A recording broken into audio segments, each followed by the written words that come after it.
an extra Friday pod for you. So I hope you're fired up. Thanks to all the people that did all the work on this behind the scenes. Game 6, the Pacers dominate. We'll go through it. I want to talk about the turnovers. I want to talk about what the Pacers are doing on defense and get ready for a Sunday Game 7. We're talking draft, and no one better to do it with than Sam Vecenie of The Athletic. We're going to run through the top picks. We're going to run through some of the lottery rumors. We're going to do some rapid fire stuff, including one player that it seems like all of us kind of love that you may not know anything about. And we'll also talk Ace Bailey and what is going on with his team and the decision-making of not working out for any teams, or at least that we know of. And speaking of Ace Bailey, his head coach, a Connecticut guy, played against Woj in middle school. Rutgers head coach Steve Pikiell. We're going to talk about Dylan Harper. We're going to talk Ace, also his UConn roots. And that'll do it for a basketball-loaded podcast on a Friday.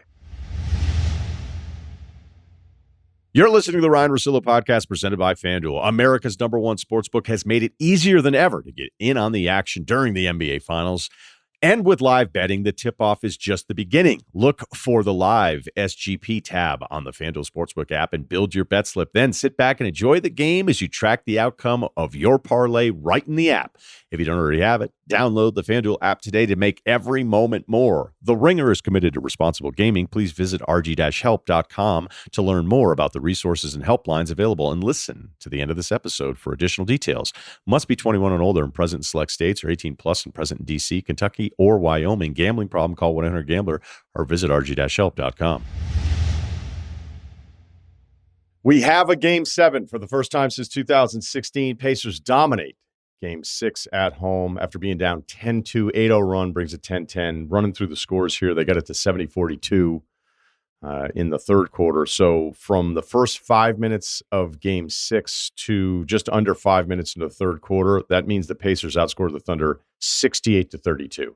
That's hard to do against a team that won 68 games in the regular season. And again, the greatest point differential that we've seen in this game. So we can talk about turnovers here for OKC, which I want to talk about. The shooting part of it is also a part of this OKC three-point shooting stuff, which has been, I would say on the whole, pretty disappointing for a team that shoots it as well as they do throughout the playoffs. But I'd always talked about, like, look how bad they're shooting it based on what the standard would be. Granted, the playoffs are a little bit different.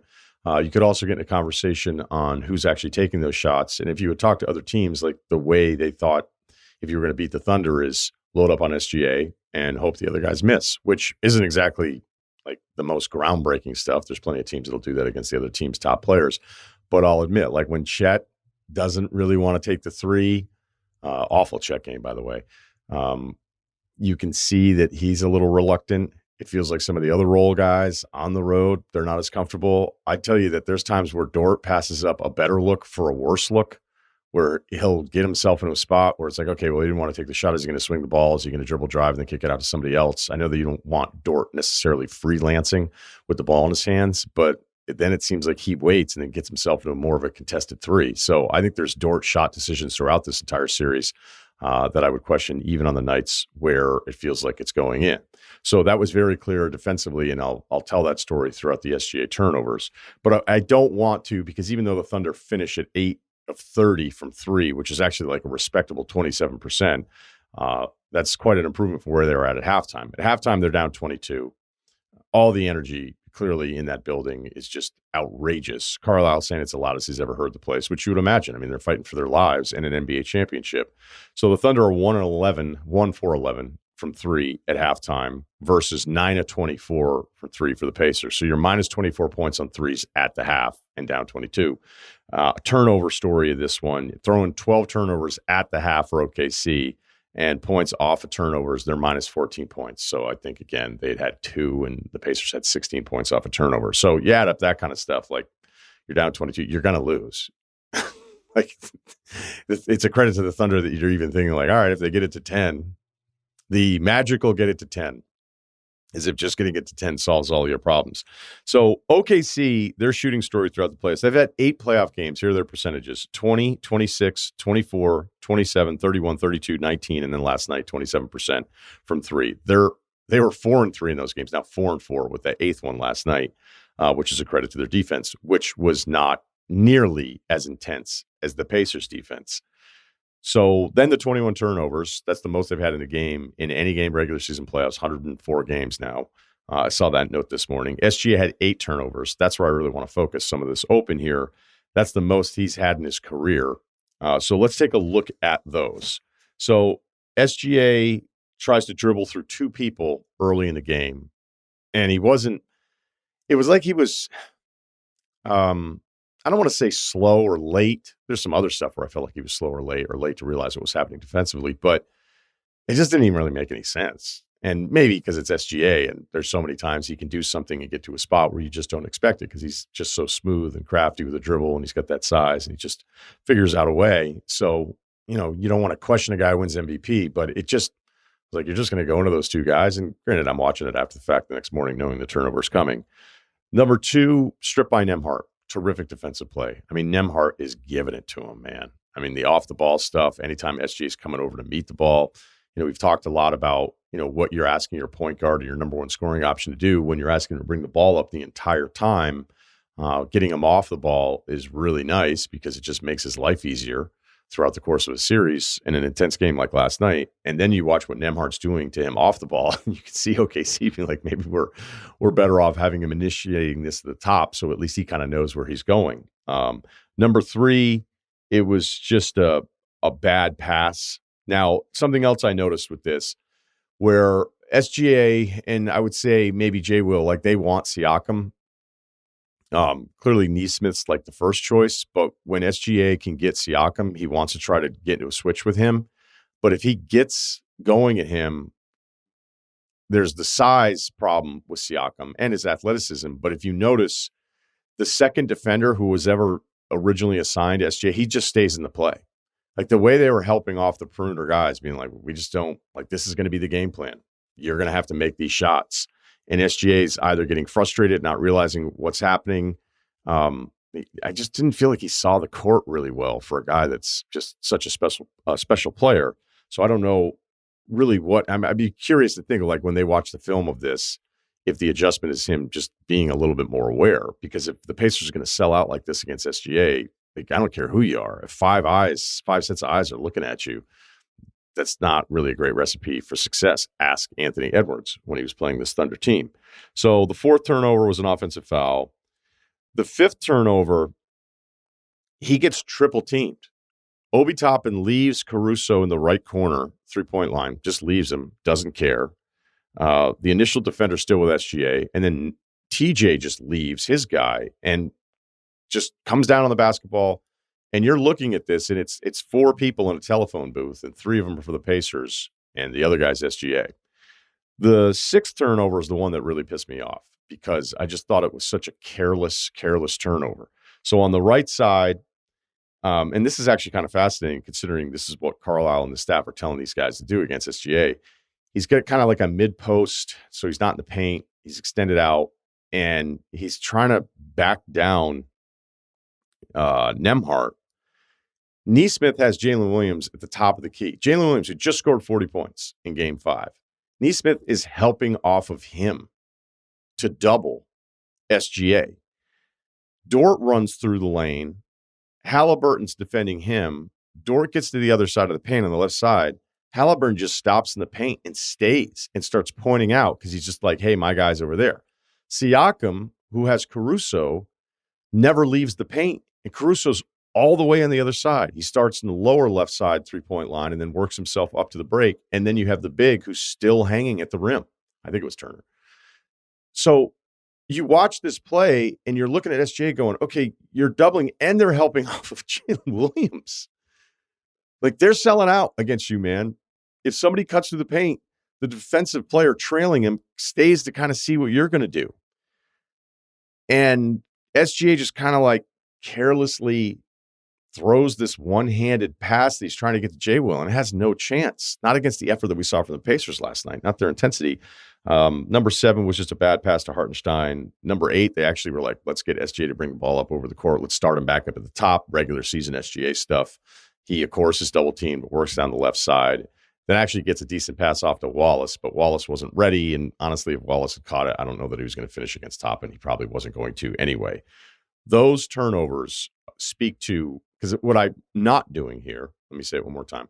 What I'm not doing is calling last night's game like, they were sloppy and there's some shooting variance. That's not the story. I mean, sure, they didn't hit any shots. And yes, there are sloppy turnovers. But this was about the Pacers being far more certain of what they were trying to do and ultimately selling out defensively against SGA on so many of these possessions and then thinking, hey, nobody else is going to make any of these shots, or at least that's the gamble. And the gamble worked, and the effort part of it. I mean, there's just even stretches where I've seen the Pacers lose some of these games. You'll see these 5-6 minute stretches where it's like, can OKC grab a defensive rebound? Like, what is going on with this team? So I think that's kind of where we close, because we ask it now going, all right, what is going on with this team? I still think OKC is going to win game 7 at home. We can get through some of the history of this stuff. I think it's kind of funny that SGA is high-fiving Pacers fans on the way out, getting your ass kicked like that. At this point, I think it's the benefit of the doubt thing, where depending on if we still had questions about who a player was, we'd be like, man, little too relaxed for my taste. Remember Jay Will after I know he's J-Dub, but whatever, after the Denver loss late where he's bad, and he's sniffing a Gatorade, and you're watching that post-game press conference, and I'll admit, probably like a lot of you're watching the video being like, are these guys just kind of like a little too casual about all this stuff? Are these guys just kind of like weird? And when they're a game away from an NBA title, they're so calm. Nothing rattles these guys whatsoever. So I think, again, at this point with SGA, seeing him high five guys leaving after this kind of game is probably a good sign. Like, he is the same thing all the time. He's never going to be really up. He's never going to be really down. And that's probably really good, especially with a young team, to not be what you would think in most cases, like really rattled and freaking out, being like, we were up 3-2, we play like this, and now who knows what can happen in any single game. You could look back at some of the historical stuff that I think is always like kind of a good thing to remember, because we hold these teams that we think are going to win a championship to almost impossible standards, where it's like we never expect them to have these bad playoff games. I mean, we have this team with OKC, whether you want to pick one of the Denver ones. Probably the better one for them would be Minnesota, but they were up 2-0 in that series. They're up 2-0. They go to Minnesota. They get their asses kicked, and it's like, whatever, no problem. And they win one of my favorite games of this entire postseason, Game 4 at Minnesota, which I just thought was an unbelievable game and a really tough win. So we've already seen them respond after something. It's like, what is going on? But, I mean, you can run through all this stuff. Now, granted, when Boston wins a title last year, they were up 3-0 when they got destroyed by Dallas in Game 4. If you look back at what Golden State back in 22, they lost Game 3 by 16. So I guess you could talk about the score. I mean, this game got to like 30 points. So this was more of an ass kicking than that game was. You could look, I don't think the 16 Cavs Warriors series makes any sense, really trying to figure out what we have historically there other than an all-time comeback. They lost games 1 and 2 combined by 48 points and came back and won that. But they still had some room. Now there's no room. And now the Pacers go to OKC with a lot of us believing in them and catching up to the belief they've had in themselves. It's my favorite time of year, and it has been too long. Sam Vecenie, The Athletic, I believe the standard when it comes to NBA draft coverage and the amount of work that he puts into this. So we're going to run through as much of it as we can, whether it's the names, whether it's the rumors, whether it's the teams. So let's get to it. Cooper Flagg. Honestly, every time I would watch him, I found something else to fall in love with. So this feels a little shitty to do it this way. Like, hey, what could we? Is there any part of you, as much as we all love him, is there any part where you go, will he be the number one guy in a really good team, which you're basically like expecting to get you buckets and carry you through playoff wins? Because that's really what the tier of like the great ones.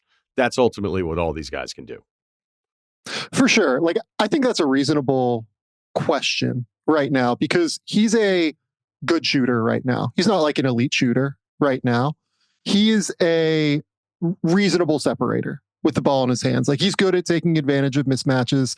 He's really creative at finding mismatches, I think. And because he plays so hard, he has like kind of a Pascal Siakam kind of vibe to him in some respects, where because he plays so hard and is constantly working to establish position and constantly working to play physically in some way, he's just able to get the mismatches that he wants regularly. Like he will keep guys attached to him, and he will put himself in strong positions by going to the offensive glass and rebounding and cutting all the time. And if you think that like a Pascal Siakam can be a number one scoring option, which frankly he is on a NBA finalist right now, then you should have no concerns, I don't think, about Cooper being like a number one scoring option on a really great team. And I think Cooper's ceiling is higher than that because the level of growth that he has shown over the course of the last, 18, 20 months, something like that as a shooter is pretty drastic. He continues to get better, and everything that you hear about the human being himself is that this kid is just a crazy worker. Like he was just in Dallas for a, pre-draft workout, like a get together and everything. And they were just like, oh, wow. Like this kid is like you would hear about, guys like Anthony Edwards, where they would come into their pre-draft workouts when they know that they're going number one or number two or whatever, and they don't have to go to many workouts, and they're fine. They're in shape. Like they're not, maybe not like game ready, but they're in shape. They're doing well. Not necessarily doing like a full pre-draft process like the guys below them have to in order to kind of position themselves best to be drafted. Dallas was like, yeah, this kid could play in an NBA game tomorrow. Like he's just like ready to go right now. Like his prep is, he's just elite in that respect. He's always competitive. He's always ready to go. So I think that he's just one of those dudes where you bet on the character, you bet on the competitiveness, you bet on the drive, and any issues that you perceive that he has right now, you think he's going to figure them out. Yeah, well said. Nothing to add to that. Okay, why is Dylan Harper the clear number two? Because the way you tier it out, it's Cooper in his own tier, Dylan's in another tier, and then we'll get through kind of the names that we filter through, however many guys in the lottery first round we get to. Yeah, I really like the idea that he can play both on and off the ball as much as anything. I think he's going to be best on the ball. I think that his ability to get rim pressure is really valuable. I mean, you talked to Steve Pikiell earlier. I mean, I know that Rutgers' offense this year was not the most well-spaced offense just because they didn't have many shooters, right? And Dylan was still able to create 5 shots at the rim in half-court settings per game. I mean, it's kind of crazy. He's just so strong with his gathers and with his footwork and with his creativity. He's extremely polished with the ball in his hands. So that ability to get rim pressure is exceptionally important in the NBA. Like you compare and contrast him with the guy that a lot of people had at number 3 all year in Ace Bailey. Ace never gets easy shots. That's the issue with Ace, really. Like nothing he does is easy. He does the spectacular really well, to some extent at least, but there's never anything easy. And because he does the spectacular well, the highlight reels and everything just look amazing. But you watch it game in, game out for 40 minutes, and there are flaws that pop up. With Dylan, he creates easier opportunities for himself because he's able to navigate tight quarters really well. He's really good at using his length to extend and finish at a high level. I also think we didn't get to see the best of him as a passer. If you go watch some USA basketball stuff, you'll find that he can really make passing reads and play as like a real point guard. But then he also drilled 37% of his catch and shoot threes this year too. So it's a great fit in San Antonio. I mean, I would not even entertain moving the pick because if I'm San Antonio, I'm sitting there thinking, I'm probably not going to be back up here again. I have Victor Wembanyama. I have De'Aaron Fox. I can't expect to be able to get an elite talent like this in the draft again anytime soon. So I'm just taking Dylan Harper and being very happy with this. Okay, now it gets interesting. How many players do you have in this next group after Harper? 4. Okay, and give us 4. The order. So I have Con, then VJ, Con Knipple, VJ Edgecombe, Trey Johnson, and then Ace Bailey. I think that the consensus league-wide right now, if you made me say, from talking to teams, is probably VJ at 3 for sure, and then any group of that trio, honestly. Some teams are just kind of out on Ace and aren't really interested. And it's really easy to say that whenever you don't have a chance to get him. In all likelihood, you can just say that you're out, right? And that's what it is. But, some teams really like Con. Some teams are worried about the upside. Some teams really like Trey Johnson and his ability to really work like crazy and run off of screening actions and things like that and shoot it. Some are worried about his ability to create easy shots on some level. Yeah, it's really just a mix and match. And then some teams will have fears in this group, and some teams will have Malawach in this group too. Okay, so let's dig through all these players because there's a lot that I like about all of them. And I'd probably still have Ace behind Knipple, behind VJ, behind Trey. I went into thinking I would like VJ the most because I just thought he had the most motherfucker in him. Obviously the athleticism. I know there's concerns about positional stuff, but two things jumped out that were alarming. Like whenever I was doing the VJ tape, I was like, man, he seems to miss a lot of these layups. And I'm sitting there going, he missed another one. And then I remember like the first thing I wrote down was like to see him make a few more. And then I went through Synergy and looked at his layups. So it's the non-dunks. The dunks are always nice. But the layups, he's in the 15th percentile in points per shot. And for somebody to be that athletic and that dynamic, you're like, how is he not finishing at even an average level in college? And so it made me kind of like get down on him. And then when I look at Trey, and I don't know if you'd agree or disagree, I think he makes the most NBA type shots of any prospect. The high end shot making from Trey at Texas is incredible. But then when you look at his stuff at the rim, he was in like the 28th percentile. So VJ was still even worse. And then you circle it back around to Knipple and you go, okay, fine. Knipple didn't test really well in some of the agility stuff. He's going to get labeled like, hey, white guy from Duke and all that stuff. I'll tell you right now, like Trey, I know what I have to ask him to do. VJ, I'm not sure what he can do. But Knipple, I don't care who the other four guys are that he'd be playing with. You can come up with any combination of four basketball players. Knipple would figure out a way to play off of them and then give you something positive. And that's where, when I saw your ranking at first, I was like, is he nuts? And I actually think you're right.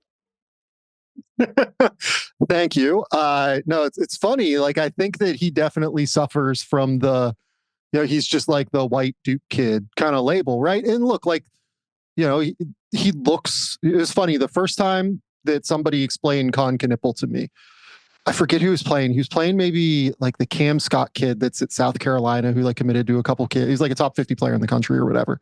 And the way that Knipple was explained to me was like, yeah, so he's this like white kid from Wisconsin who looks like a bus driver and just gives everyone buckets. And I was just like, okay, I need to see this kid, right? I need to understand this because he was leading the EYBL or whatever in points. And I was like, okay, let's figure this out. And I watched him and I was like, oh, so he just like really knows how to play. Like he knows how to use his body, knows how to use his frame, knows how to relocate at a super high level, just understand spatially where to, move and how to create space for his teammates as well in a really strong way. And then the most impressive part of his season was when Cooper Flagg goes down in the ACC tournament. And he just immediately steps up and takes over as the number one option. It's like, yeah, look, I can go and score 20 if I want to, but that's not what Duke needs from me. Duke needs for me to be the best number two option for Cooper Flagg right now, and that's okay. But I want to show you guys that I can do it. And he goes out and wins ACC tournament MVP, right? So he kind of just does it all for me. And again, like I do think that the way that he looks, like being the white dude that doesn't have the traditional frame of like an NBA player, really kind of makes people look at him incorrectly on defense as much as anything. I know you had Shire on earlier this week. I'm sure Shire like spoke incredibly positively of his defense, right? Yeah, I mean, I got to spend 30 minutes with Shire, but we had a couple minutes before we started taping, and I just went, hey, I watched Knipple, but you can't stop but pay more attention to Flagg if I'm just watching a Duke game this year, right? And I get to it late, and everybody listening understands the way the schedule works for me. And then Malawach has these moments, and you're like, this is nuts. And then you've got these guards, and Sion's like really impressive sometimes too, physically, and Proctor's got a resume and all this stuff. So like when I really went back, it was like I'm only watching Knipple. And I told Shar, I go, I cannot believe a kid this young has that, as you were saying, the spatial awareness and that, hey, I'm coming off of a pin down. All right, we're kind of clunky right now. So let me just go back down and set a screen for the screener. Yeah. And some of this stuff is so instinctive that you notice, like, I don't even think he was told to do this. I don't think this was a come off the screen and then a rescreen, or the way he'll set up a cut where he's like, oh, wait, they're overplaying me. And even though I'm supposed to come out here and release, like, I'm going to set this guy up and then cut across, and then this gets shut off. And then I'm going to come up here. And then it's like, I mean, automatically he already feels like a nice option just off a screen on a catch and shoot, which completely eliminates, or I would say ignores the stuff where it's like, if he gets you on the wing and it's the weak side and he isn't that worried about the help, like he's going to put that shoulder right into you. Totally. And like, look, it's asking a lot of guy a year out of high school to be doing it against NBA players, but he would beast some of these dudes that you could tell were like, what the fuck is this guy doing to me? Yeah. So yeah, I'm with you. The real hardcore, like deep dive into him. I don't know how anybody who like loves basketball wouldn't go, and Shire was just like shaking his head going, you're right. Like the off ball, the cutting.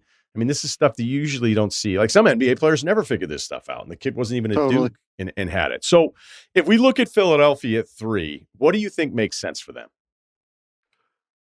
Look, the thing that makes the most sense for them is to trade down. And to be honest with you, I think they're playing it perfectly to this point, because the guy that, and look, maybe they do want to take VJ Edgecombe. Like, I absolutely don't want to rule that out at all. I completely think that makes sense if you want to take VJ, if you think he's just the top guy. Daryl Morey tends to love stars. And if you think VJ has the most star equity in the class, take him, whatever, right? But I still think the thing that makes the most sense for them is to trade down. And the reason for that is that they are a team that has a lot of needs this offseason. And I would argue that really none of these guys are perfect for them in some way, right? They have a ton of guards already between Tyrese Maxey, Jared McCain, likely keeping Quentin Grimes. Don't know that you necessarily have a ton of room for VJ right now, right? Ace Bailey is a kid that I'm sure we're going to talk about, like just very immature game. Let's go with Trey Johnson.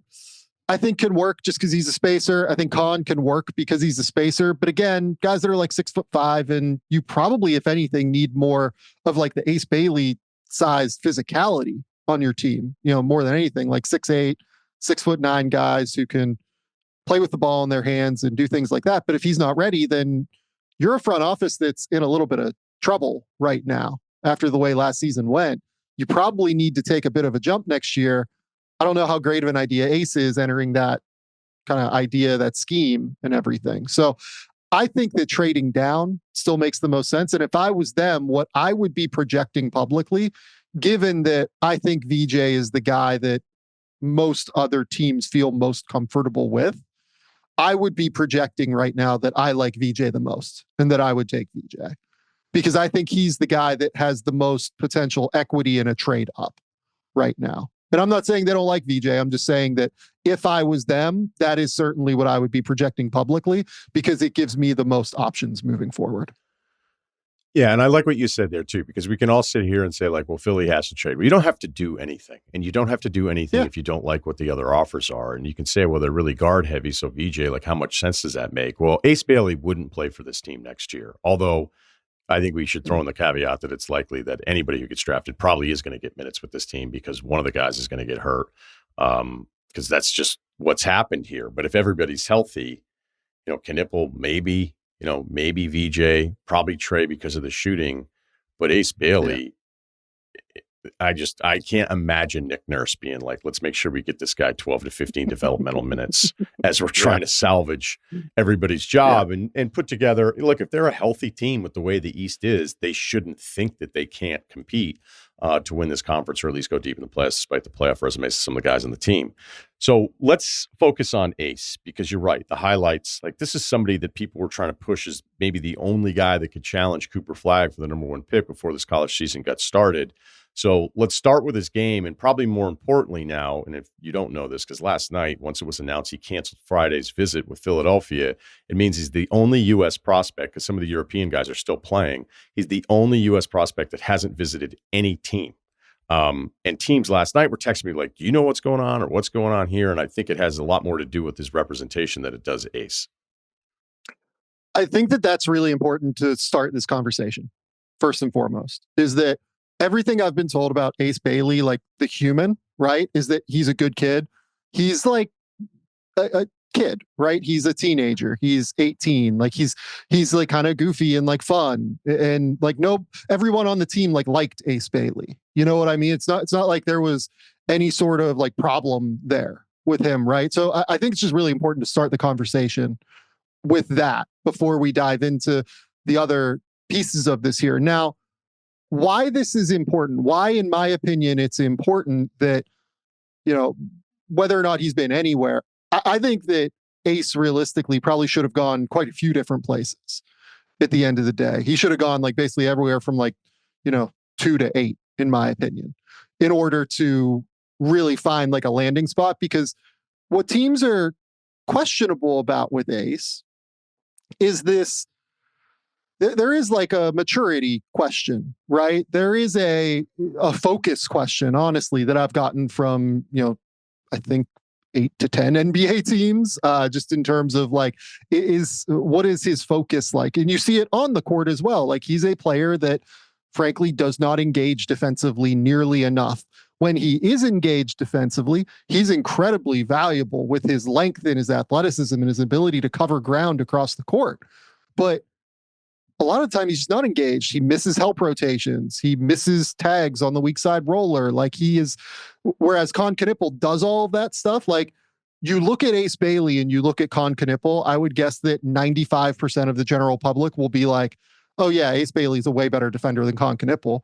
Knipple was a better defender this year because he was stronger through his chest and had the ability to hold the line defensively on drives. And then additionally, he was just always available. He was always there. And yes, he wasn't as disruptive as Ace at Ace's apex moments of engagement, but you could rely on him. And that's the biggest thing when you're talking about defense. Like, you just need guys that you can trust to move on a string and be consistently available for one another. So there's that piece of it. And the reality is why that's important is Ace Bailey's choosing to enter the NBA at 18 years old. Right? Like, that's his decision. And it's a totally reasonable, rational decision, given that he's going to make $6 million next year, right? Or whatever it's going to be, maybe 10 if he goes third overall. But at the end of the day, like, it presents this concern that, given the questions about maturity and focus and everything like that, is he actually on our timeline, or am I developing him for another team's timeline? Right? Is it a thing where we're going to get him? We're willing to wait for stars in the NBA. Like, we're willing to take as much time as we can in order to let these kids figure it out. But that time, given the depth of the NBA right now, is kind of shrinking. I don't know if you feel that way, but I feel like it's shrinking, the amount of time that we give kids to develop.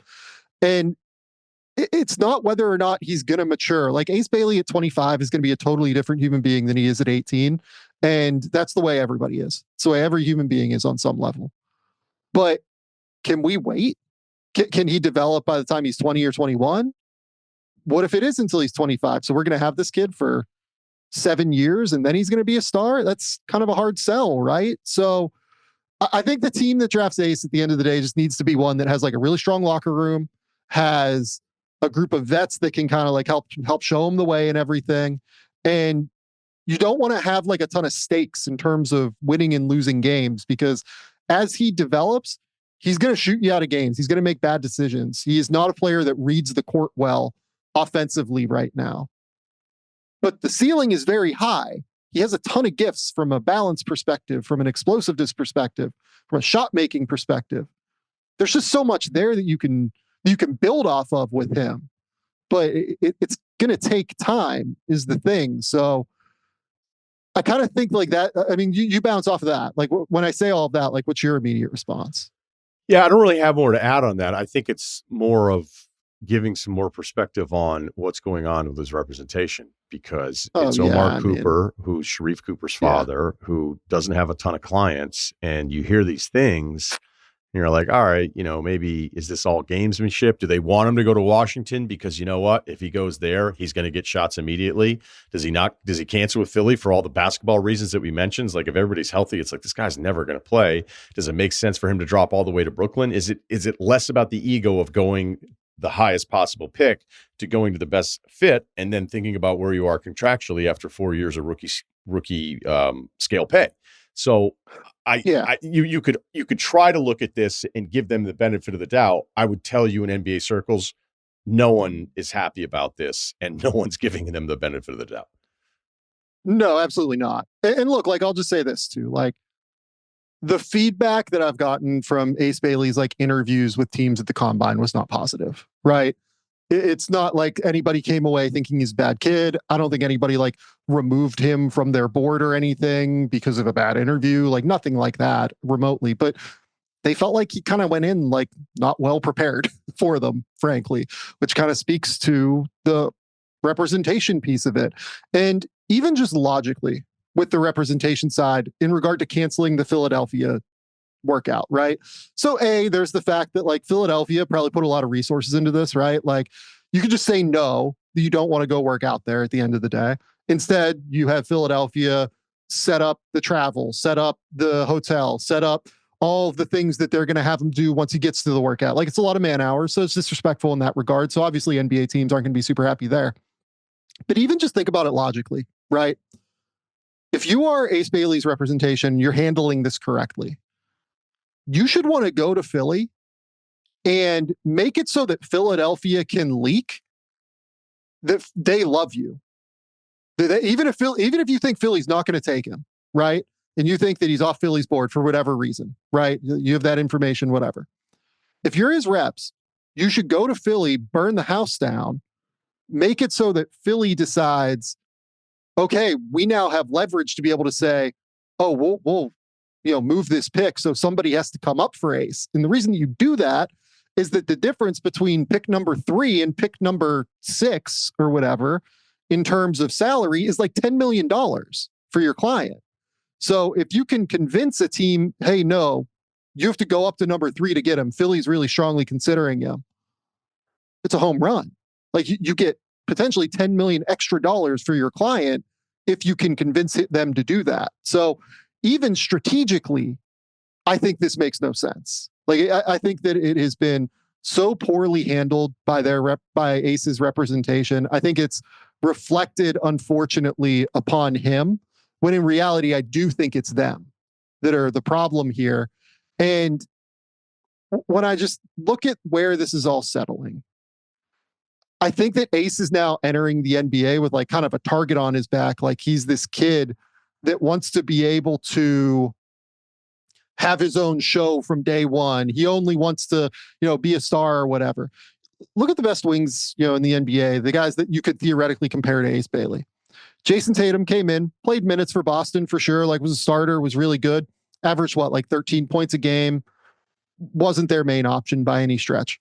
Kawhi Leonard came in, was like a 3-and-D guy, obviously came in as like a great defender early on for San Antonio, then developed into that superstar. Paul George came in, wasn't super ready to go from the jump, mostly came off the bench, but had like a real rotation, spot in his rookie season, and then developed into what he is capable of being. Most of the wings that become these superstar wings, they do take time. So the fact that he wants this so quickly, I think also, and his representation wants this so quickly, also just reflects a misguided misunderstanding of how these players develop as well. Okay. Let's talk Utah. I've heard whether it's the leftover guards here, right? Sure. And then you start thinking about like, all right, well, they've already drafted some guards. It's like, all right, but like, even if you like some of those guys, I mean, Colin Sexton's a rotational guy forever.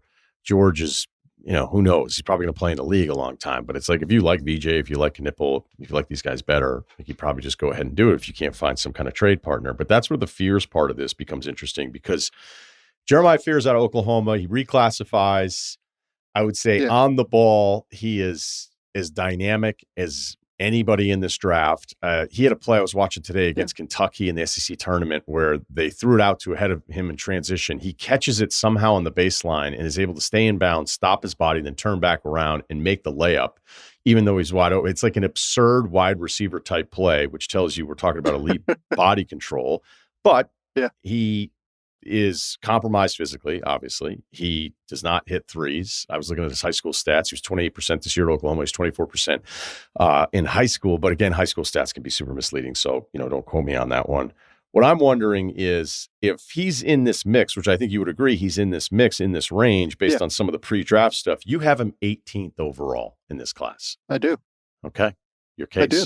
Like, I don't like small guards is my case. Like it's the reality. I think that the standard to be a great small guard in the NBA is so high. It is so hard. You look at the way that Cleveland has built its roster. Cleveland's amazing. They've done an incredible job with Donovan Mitchell and Darius Garland. I think Darius is incredible at basketball. I think that guy is unbelievably good. His touch is insane. He has all of these remarkable gifts. I am not totally convinced yet that you can win a title with Darius Garland on the court because of a second round would defense. Be nice, right? Yeah, the defense makes it really hard, and they're not structured super well in order to be able to mitigate his defense. But I think that that's part of the issue when you have a small guard like this, like a Trae Young in Atlanta. And Atlanta obviously made a deep run to the conference finals over the Philadelphia team where Ben Simmons, passed up the layup or whatever. But Trae Young, they've had to specifically go out and find all of these wings. Dyson Daniels, Zachary Rissache, Jalen Johnson. They're probably gonna have to go out and get a super massive center. I think they should be trying to trade up and get Common Malawach using their picks this year, right? You box yourself in such a significant way whenever your primary player who drives most of your offense is a smaller guy that you're building around. And I think it limits your optionality as you go to build a roster moving forward. And for me, with a rebuilding team like Utah, I've absolutely heard that he is in the mix for Utah. I think that is a thing that could happen, right? I'm not saying that he's going to Utah. I'm saying definitely in the mix at least. You're building a roster essentially around him, Kyle Filipowski. I don't know how you would rank their young players, but it's hard. Taylor's my favorite, and he's hurt. So yeah, I think it's Taylor, it's Filipowski. Collier was okay down the stretch this year. I think Collier's a backup, but I think so too, to be honest. But that's another name you can maybe throw Cody into the guard Williams. Mix. I didn't really love Cody coming out, to be honest with you. Yeah. And a lot of that's just because he's physically overwhelmed at this point. So, physically he's totally, but he felt a bit like hey, this shit worked in high school guy, even when I watched him in Colorado, and it was it's not even working here, but you understand. Yeah. I mean, you understand why somebody like that is taking that high. I guess when you talk about Utah and their desperate need for somebody who's does the ceiling on this potential pick hit the profile of star ability, and with Fears, who is that special with the ball in his hands, getting past with guys. The ball. Yeah. And I actually would argue there's some passing in there, even though I think he led the SEC in turnovers. I mean, we're talking about a small guard who led the SEC in turnovers and shot 28% from three. So it's what are you guys doing? There's some passing in there that I do think gets you excited, that he's not just a driver who forgets that there's still some options around him. I felt like his passing was really impressive in moments. There were flashes, but I felt like a lot of it wasn't super anticipatory, where he felt okay, I'm going to go here. The help defense is going to come here. The roll man's going to tag my roller, the weak side, low man, and I'm going to be able to shoot it out to the corner. Right. I thought a lot of it was dump offs. I thought a lot of it was he'd get in the air and then try to figure it out on the fly a little bit. And he's capable of that physically because he is so, gifted in terms of body control and everything. But I don't know. He also shot 44. We talked about VJ's finishing, right? He shot 44.5% at the rim in half court settings. VJ was 49 in half court settings at the rim. So even substantially worse than VJ at the basket this season. So I think he has a mid-range game. I think he has a little floater. I think he has the ability to pull up from the mid-range, but we're talking about a guy that is among the worst finishers statistically in the class, who shot 28% from three, who turns the ball over a lot. And I totally get the gifts with the ball in his hand. I think that that's very real. And I think that you're 100% right. And frankly, I would expect that Jeremiah Fears averages 20 points per game at some point. It's just not a player that I think is wildly valuable in today's NBA. And that's not before we get to the defense. It's inclusive of the defense. We don't need to. Where I think he's like maybe the worst defender in the class. Like I actually think that. He was consistently overhelping. He would show like moments of high energy, but I didn't think the efforts getting through ball screens were all that consistent. Defensively, like he wouldn't give second and third efforts. Like he'd die on the vine, and that's really hard to deal with. You basically have to peel switch then, and then you create mismatches. Like there's kind of just no margin for error on players like this. Like with Kasparas Yakashonas, who I have at 7, right? And I think most people would have fears ahead of him. There's a lot of margin for error with him. Like if he doesn't work on the ball because he can't separate, I think he's going to shoot it at a pretty real level. I think that he can drive and make all sorts of passing reads because I think he's a better passer than Fears.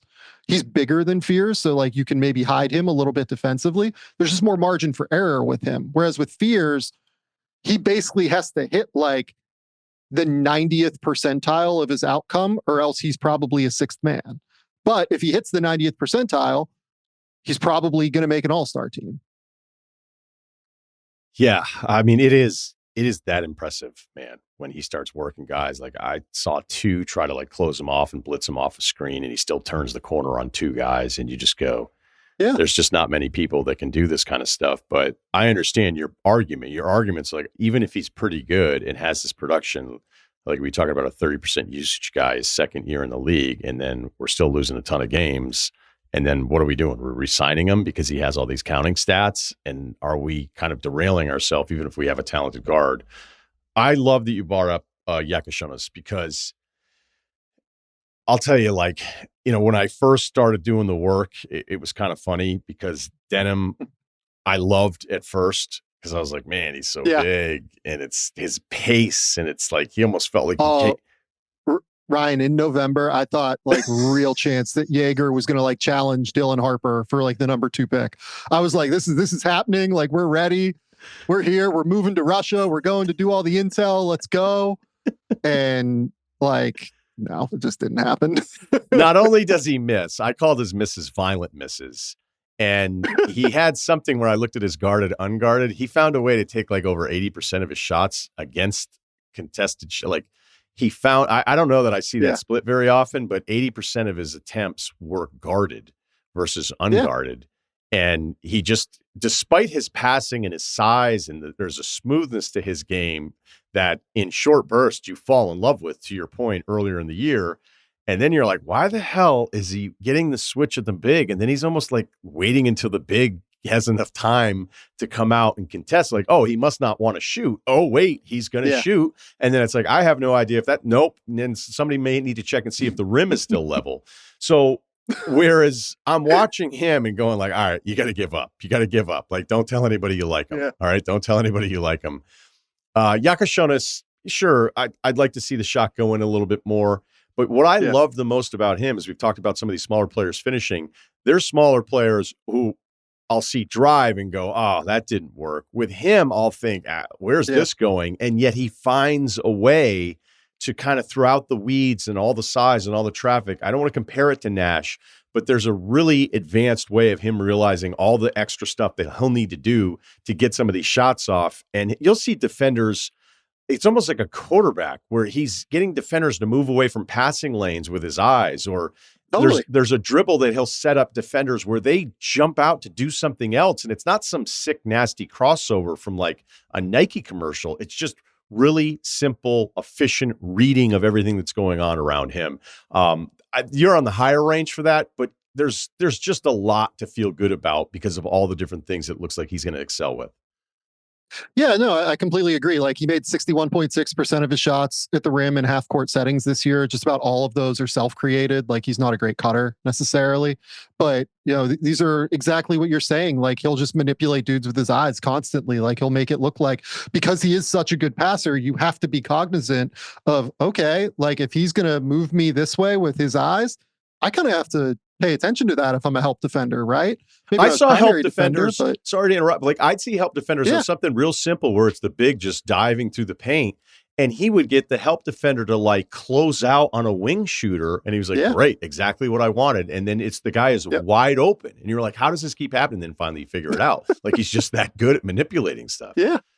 No, he really is. He truly is. Like he made shots with both his right and his left hand around the rim this year. And again, like what makes him special to me is the passing. Like just not only the super creative ones, right? Where he'll hit like a cross corner kick out with like his left hand off of a live dribble, and you'll just be like, what the fuck? What is this? Right? Like it's the simple ones, the way that he holds a defender in a ball screen so that the big goes with him for one more step, and then he'll just hit the little wraparound with his left to Vesic for like a pick and pop. It'll create that extra bit of separation for a Vesic to be able to get the wide open pick and pop, right?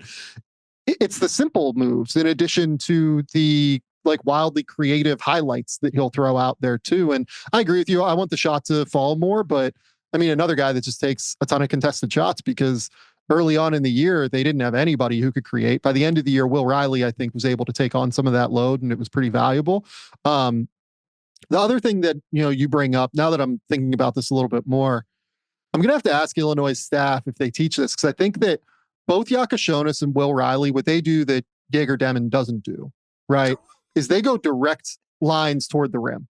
Right. Will Riley is 170 pounds or whatever. He played at 175 pounds probably at Illinois this year. He is going directly into a dude's chest every single time. Like there's no, I'm going to like fade away and like take a little shot with my right hand. Like none of the Jalen Greeny kind of stuff that I think of, immediate NBA player that comes to my head when I think of this.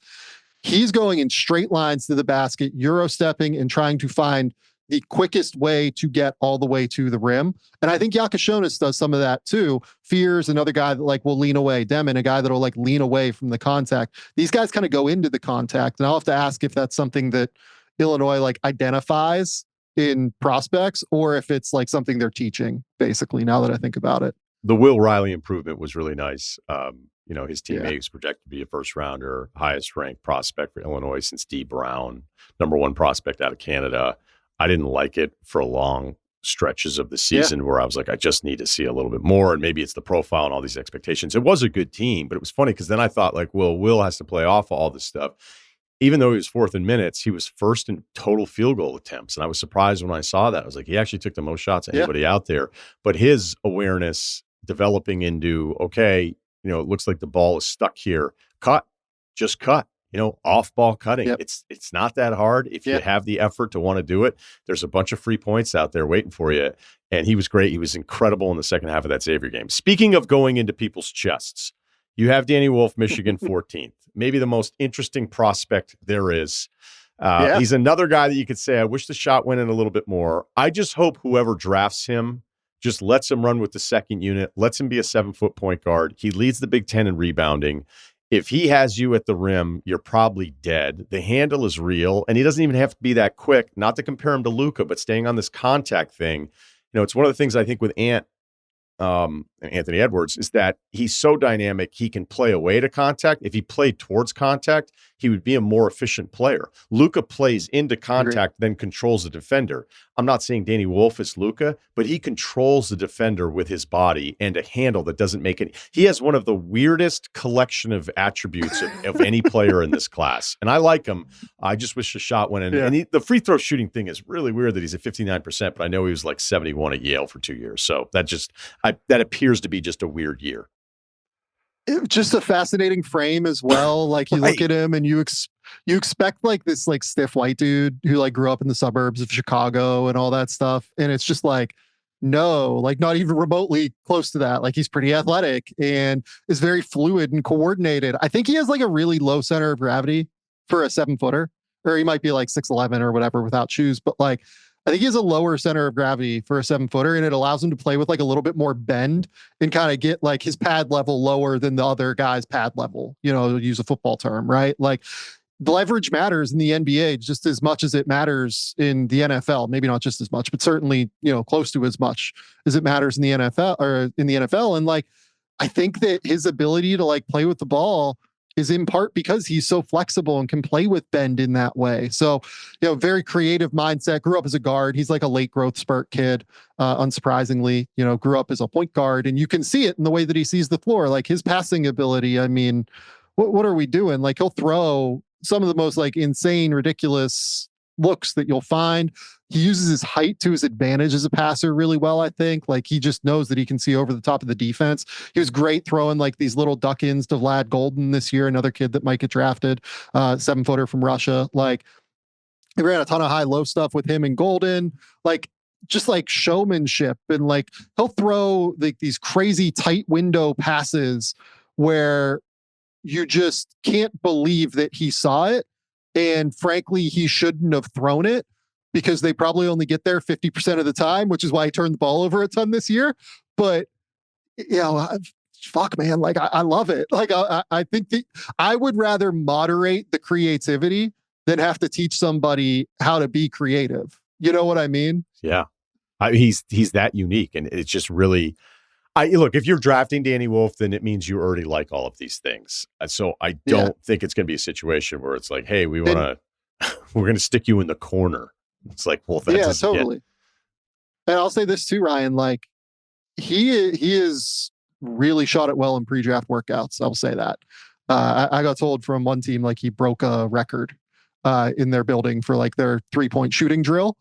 And like, if you would have told me that coming into the pre-draft process, I'd have like laughed you out of the room, basically. Like that seems completely insane to me. But I also talked to a bunch of people that were there in Chicago, and they were like, one of the most impressive shooting workouts we saw was Danny Wolf in Chicago. So it's a funky release. It looks weird. It's like a super left the line shot where like he brings it across his body kind of, but I think he has clear touch. Like, I think there's a lot there, and I'm obsessed with like spacing bigs. I think basically they're really hard to find, but all of the teams that are competing at the top of the NBA right now have these 5-out looks in some respect. I think it's basically a necessity to at least have a 5-out look right now. It doesn't have to be your primary option, but it certainly has to at least be something you can counter to. And Danny Wolf, I think, certainly gives you the ability to counter to that 5-out look. All right, I'm going to ask you one more question about a specific player. Then I'm going to try to go a little quicker with some rapid fire stuff for you if you're ready. Okay. So I'd mentioned I saw your Knippel ranking because somebody else sent it to me. And until I get done with whatever I need to do, which never feels like it's enough, I don't want to look at too much of your stuff.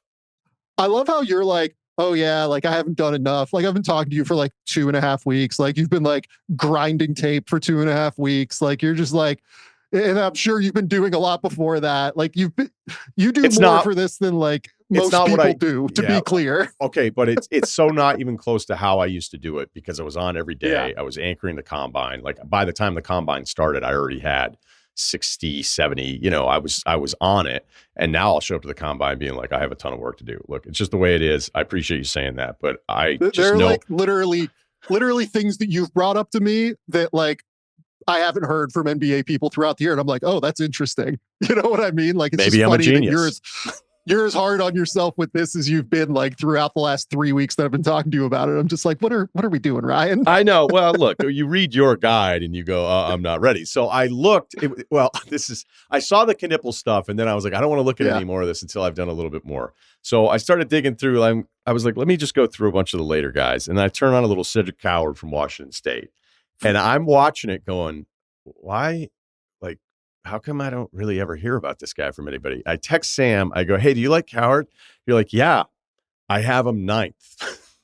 So I'm like, oh, okay then. This guy, now the competition isn't great. He had the shoulder injury. Yeah. I think he only played in 6 games this year. I asked another team about him and they were like, look, he's really good, but it's just kind of hard. He's older. He's been at 3 schools because he started at D2 and then D3, then Eastern Washington. I know it's only the 6 games and there's some kid from Northern Colorado being like, I'm thinking about getting into insurance after having to try to defend him.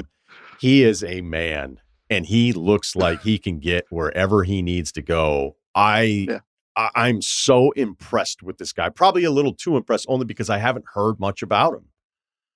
Yeah. So like he grew up like in the like Fresno area, right? And didn't have any D1 offers, went to D3 Willamette and got, plugged in there and played super, super well somehow. He was like all city or whatever in Fresno. Like he was fine, but no D1 offers. Basically gets recruited to Eastern Washington because David Riley, his coach at Eastern Washington and his coach at Washington State, because he got the Washington State job last year, he played in the conference where Willamette is. So one of the coaches reached out to him and was like, hey, take a look at this kid. He's really interesting. And Riley was like, yeah, like, let's do this. This is amazing. Like, this kid's awesome. So that's how he got like found. And he goes really good at Eastern Washington the first year, blows up the second year, shoots 57, 38, 90, averaging 15, 7, 2 assists, 2 turnovers, like a block and a steal per game. One of the best players in the Big Sky. You talk to like scouts that were out there that saw like Dylan Jones and guys like that. They were like, yeah, this kid's way better. So I had Coward in the top 35 to start the year. I was like, okay, this is a dude, right? I'm very interested. Dominates the first 6 games, averaging 17, 7, and 4. He's clearly taken a leap. 2 blocks a game, 1 steal a game, shooting 56, 40, 84 in the first 6 games. Dominating. Everything is going in. It's like, all right, you know what? I'm sick of you. I'm going to take you and I'm going to just, I'm going to beat you up. And look, I mean, are we getting too carried away based on the competition? Like I watched the Iowa game. I mean, he didn't have a very good shooting. Less impressive. Night. Right. Yeah. But when it's nice, like it's physical, it's crisp, the way he gets up into a shot, you're like, this guy looks like he's 30. Yeah. So I went, it's funny. So I came to the US in April, went to Hoop Summit, saw Ringer employee Kyle Mann there. We recorded a podcast. Shout out. I said, Kyle asked me, you know, who's the guy that you think like is way underrated? I said, like, well, I'll give you 2. So Murray Boyles is one, like he's just polarizing. He's all over the map. The second guy is Cedric Coward. Like I'm telling you, like when people see this kid, they're going to be like, oh, this is definitely a first rounder. There's no way he's going to end up at Duke. And then I went and saw him work out. And I saw him work out in LA the next week.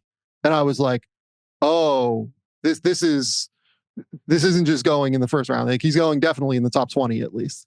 So like I called a few teams and I was like, hey, like maybe go check out what's going on in LA right now. You know what I mean? Maybe go see what's happening. And it was one of those things where it's just like incredibly obvious. Like he's on a court with, and I love Nick Clifford. I think Nick Clifford's like a real basketball player. I think he's going to play in the NBA. And it was just like, oh, this looks totally different. You know what I mean? It's one of those guys where he's 6'5" with a 7'2" wingspan. You meet him, his shoulders are massive. So like he's skinny. He's like 215 pounds or whatever, but you can see he's going to put on like 20 more pounds or 15 more pounds of like really good weight. And then you watch it all like play out on the court. A lot of the times those guys who are 6'5" with like crazy long arms, right? They're kind of awkward. They look funky. He has like a lower center of gravity for somebody that has these like long arms, right? Like Common Maluwach has really long arms, but has like long limbs too. He has like a high center of gravity. His legs are really long. It's just harder for those guys to be able to like continuously anchor their position, right? Coward is super long with a low center of gravity, kind of like Jalen Williams for Oklahoma City. And everything just looks kinetically like it's poetry, right? Yeah. It's all smooth. Like it all comes up. There's no hitches. There's no awkwardness in anything he does. He does everything like in the most efficient number of steps possible. Right. And look, I don't know what the upside is. Like, I'm not going to sit here and try to make the case that Cedric Coward is the next Jalen Williams. I think that Jalen Williams had way more of a creative handle coming out of Santa Clara. I think that you could easily see, you know, if this worked, it was going to go really, really well with Jalen Williams. With Cedric, like, I think he's probably more of a wing, whereas like J-Dub can play guard and like can really create. Like, I think he's more of a wing. He is somebody that like uses the threat of his shot really well, who uses shoulder and like bump you and guys move back, and he'll be able to like just shoot up over the top of you whenever he gets that little bit of separation. He has amazing touch. I think like I completely buy the shot. And he is a willing defender. He's not like the most athletic dude in the world, but he cares defensively and he knows where he's supposed to be. He's an awesome kid. Like, I asked him straight up, like, so like, how did you, like, what happened? Like, how did you get lost in the shuffle? Right. Right. And he was just like, honestly, I was not very good when I was in high school. Like, he was just straight up. He's like, I wasn't good enough. And so I went to Willamette and I got better. and I worked like crazy, and I just continue to work like crazy. And everyone I talk to says he's a crazy worker, like really good kid, like all super, super positive kid. And it's like the easiest sell to me to be like, all right, I'm in. Like I know that he played 6 games this year, but yeah, I'll take the bet in this class that he's going to be really good. And then just out of nowhere, when he's like, I don't know if annoyed is the right way to describe it, but you could see possessions with him. You'd be like, all right, enough of this shit. Yeah. In like a really aggressive, Totally. mature way. And then again, a lot of these guys are overwhelmed against him, but he worked this poor kid in the post. And I think he knew he could have taken a shot like 3 different times. It was like, no, I'm just going to put you in the blender like one more time. And it's like, oh, so the guy also has like low block post moves that he can get into. Like, this is stupid. All right. Rapid fire, 7-8 minutes as we finish up here. Yeah. You know my tastes. Who do you think that's a top 20 pick that I've watched that I just can't stand? Who do I think you don't like? I would guess that you don't really like Ace, to be honest. That'd probably be the one. Yeah, but at least I understand. You understand it. Yeah. Yeah. I would guess you don't love McNeely and you don't love Essengay. Essengay. Like, without question. Now, you want to tell me he's the youngest dude and he's 6'10" and he projects as like the small forward. His fascination with falling down every fucking time is like NBA ready. And by the way, this is a you thing. Yeah. In Bundesliga, like they call everything in that league. Yeah. I watched a bunch of games this week. I would give him this. I don't know who, I had to double check that it wasn't logged wrong. Because the Berlin game, he looked like a completely different guy. His energy was incredible. He was more active. And so then I was like, well, does this mean, because I went in reverse order, I was like, was this kid just spent? They're still playing, by the way. So he hasn't been able to work out for anyone. Yeah. I saw him going 9th today to Toronto on ESPN. And I went, look, maybe I'll be wrong because it looks like he can shoot it a little. And he's huge, although his chest has a weird shape that I don't necessarily love. Yeah. But his commitment to taking these horseshit shots and then getting the calls that he's already thinking the game that way, to me, gets in the way of your development. It's like you're getting to see the answers and like I don't know. I'd say you're never going to get those calls in the NBA, but there's clearly a handful of guys that I can't stand that get all those things. I didn't enjoy it. So great guess. So I think I guessed like half the draft, by the way, but whatever. So 25% from 3, 72% from the line. I think he has touch, but I think the shot mechanics are like a total rewrite, basically. Super narrow base, like hitchy kind of at the top. I think it's going to take some real time with the shot. A very thin, super high center of gravity. The thing that I know you want to go rapid fire here, but the thing I will just note for people that are watching Essengay, the German league is not great. Like people, I think, look at the German league as like the public at large because it's just far away. They don't watch it, whatever. They look at the German league and they're like, oh, I'm sure it's the same as France. I'm sure it's the same as, Spain, whatever. Right. Yeah. The Spanish league among domestic leagues, not Euro league, anything like that. Spanish league is the best of them. I would say, France is a level above Germany for sure. Germany is also like not the most athletic league either, because just a lot of the domestic guys in Germany aren't wild athletes necessarily.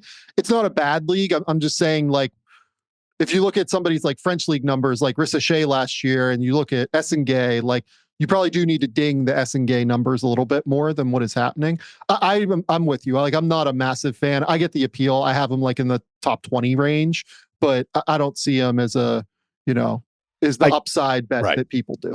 I get the appeal because of the youth and the size. And I think the numbers, it felt like he shot it better. I don't know what the splits were.